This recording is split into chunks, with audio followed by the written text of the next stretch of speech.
for more on the ceasefire agreement and the challenges that still lie ahead. Let's turn to Oliver McTernan, a veteran conflict mediator.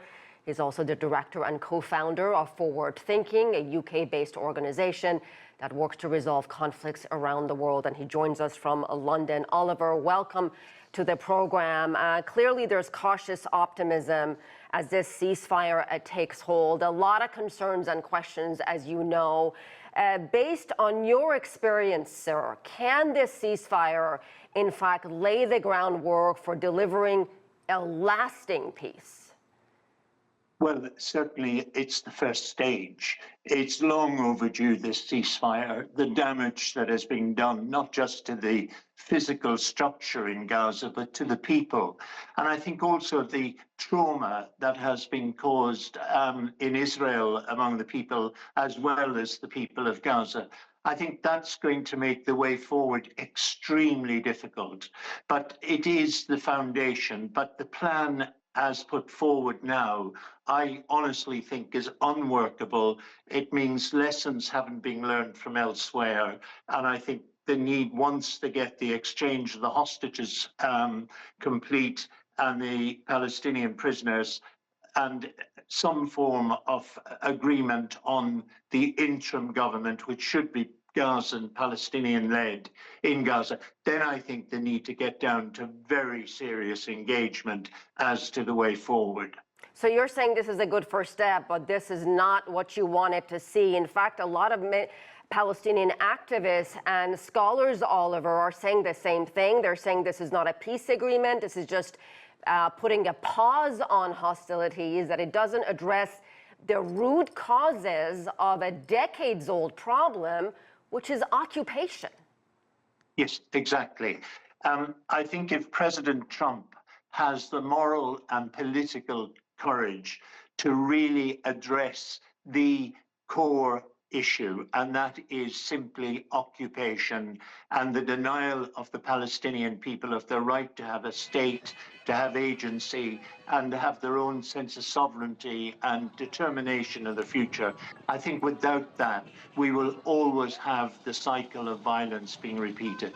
It's a 77 or older cycle, and we get a pause, and then it comes back, we get a pause. Just one statistic to alert us to the risks at present.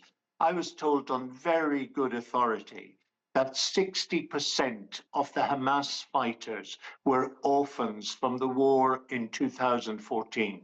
Now, I have no reason to doubt that accuracy because of the source I got it from.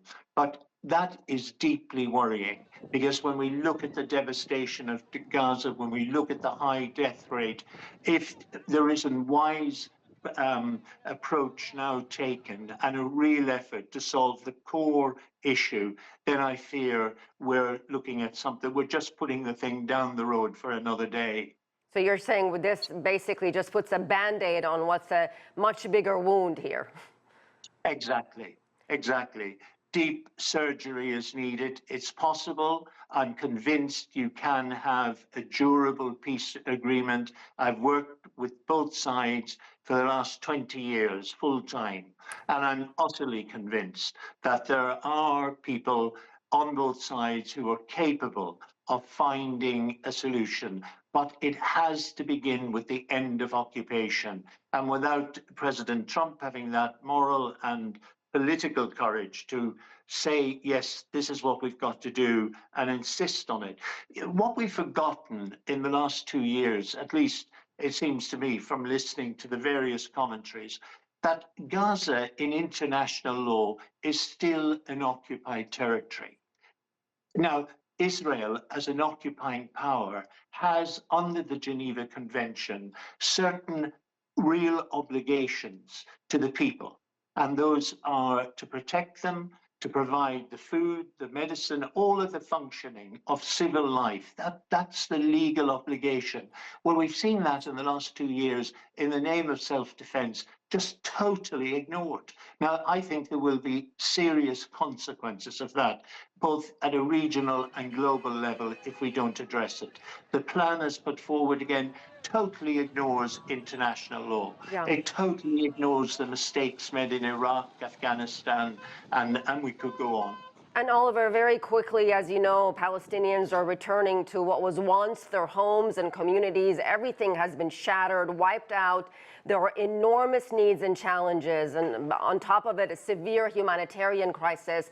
How concerned are you that come Sunday or Monday, when these hostages are released, once that's over and done with, Gaza and the people of Gaza will once again be completely forgotten?